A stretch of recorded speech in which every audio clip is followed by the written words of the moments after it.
Estamos de volta aqui com os bastidores do poder pela Rádio Bandeirantes. O Supremo hoje retomou o julgamento sobre o depoimento do presidente Jair Bolsonaro, mas aí o presidente se antecipou, né, Márcio Rocha? Boa tarde para você.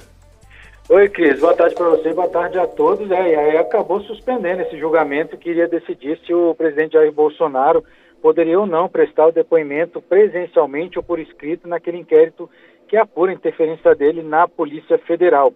Isso porque o próprio presidente se manifestou através da Advocacia Geral da União, que aceita se encontrar com os investigadores, né, para prestar esse depoimento, prestar essas informações sobre o caso, que foi denunciado pelo ex-ministro da Justiça e Segurança Pública, Sérgio Moro.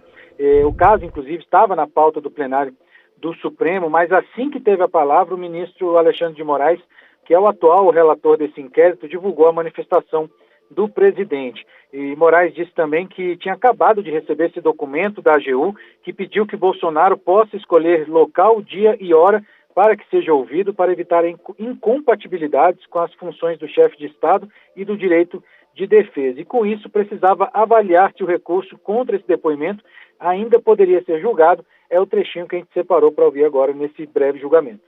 Esse comparecimento pessoal, em virtude inclusive da agenda presidencial, possa ser anteriormente facultado, que marque o local, dia e horário, para que possa prestar, repito, o seu depoimento pessoal. Como acabei de receber, peço a retirada para analisar o prejuízo do agravo. Pois é, nesses últimos meses, Bolsonaro vinha insistindo em prestar esse depoimento por escrito, que foi negado pelo ex-ministro Celso de Mello, que antes de se aposentar tinha votado aí contra essa possibilidade.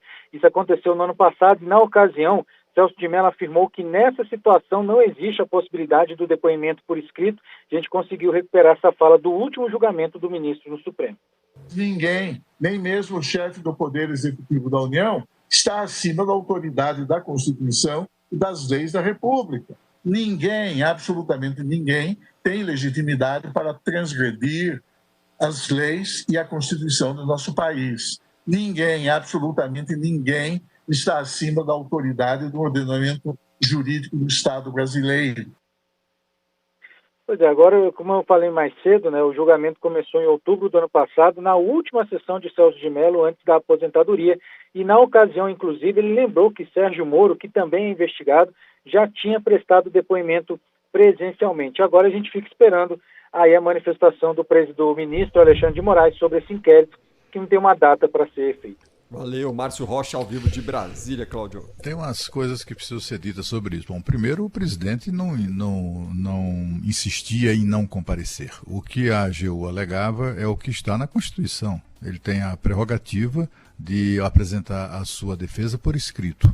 Com essas palavras que a gente ouviu agora aqui do ministro Celso de Mello, tá certo, ninguém pode transgredir o ordenamento jurídico, ninguém pode não sei o quê, ninguém pode estar acima não sei o quê, é verdade, mas ninguém se colocou acima disso tudo, né? Foi apenas uma alegação processual da AGU, citando os artigos da lei e da Constituição que facultam ao presidente da República a apresentar a sua defesa por escrito. Tratava-se de uma discussão jurídica nesse campo. E o presidente achou, e isso acabou deixando todo mundo meio desconcertado, né, pendurado na brocha, porque havia agora a nova aposta nacional era desmoralizar o presidente com uma derrota, nesse caso, no Supremo Tribunal Federal. E aí ele vai dar instruções à AGU para dizer, se o problema é esse, não tem nenhum. Eu posso prestar o depoimento presencialmente. Esse presencialmente é no gabinete dele, né? Isso, ele tem essa condição, ele e ministros de Estado e tal, tem essa condição também prevista na legislação de marcar a data e o horário que for da sua conveniência, da conveniência da sua agenda. Agora quem vai ter que dar explicações aqui é o ministro da Economia, Paulo Guedes. A Câmara aprovou hoje a convocação do ministro para explicações sobre a manutenção de offshores em paraíso fiscal, né? História da Pandora Papers que a gente tratou nessa semana aqui, né, Lana? Uhum. O ministro, né, vai ter que comparecer. Havia uma negociação ali para que fosse feito um convite, mas o ministro vai ao plenário da Câmara dar explicações. Partidos do Centrão e o líder do governo, Ricardo Barros, tentaram fazer essa mudança, né, de convocação para convite, para que fosse uma coisa mais leve essa conversa com o Paulo Guedes, porque ele já apresentou as explicações, né? A gente sabe que não há ilegalidade em manter offshore uma empresa no exterior, ele disse que declarou tudo à Receita Federal, mas há um risco de um conflito de interesses, né? Afinal de contas, ele teria um aumento de rendimentos a depender das decisões dele dentro do governo. Então, explicações precisam ser dadas, essa foi a decisão dos deputados, então explicações serão dadas nesse caso em específico. É um desgaste, obviamente, mas, repetindo, não há nenhuma ilegalidade nesse caso. É apenas um caso de conflito de interesse que pega muito mal, né? E que o ministro vai ter que comparecer lá para dar explicações. Inclusive, durante a tramitação da reforma do imposto de renda, ele defendeu que não tivesse uma mudança na tributação de offshores. Então, querendo ou não, a atuação dele como ministro esbarra na versão empresário, né, investidor. Então, é claro que ele não tem como abrir mão completamente da atuação na iniciativa privada, mas isso tem que estar muito claro para não gerar nenhum tipo de constrangimento. E acho que é isso que o Congresso Nacional espera e que o povo brasileiro espera. Então, tomara que o ministro tenha sucesso nas explicações ao Congresso, Cris. Bom, eu quero dizer algumas coisas que as pessoas precisam saber, né? Primeiro é o seguinte, ele já prestou, não é correto dizer que ele terá que prestar esclarecimento, ele já fez isso, né? Já fez isso a Comissão de Ética Pública do governo, da Presidência da República, né?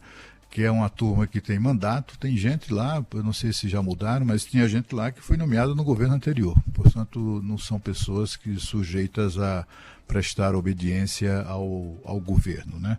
Ele já prestou, tanto ele quanto o presidente do Banco Central já prestaram esclarecimento sobre isso.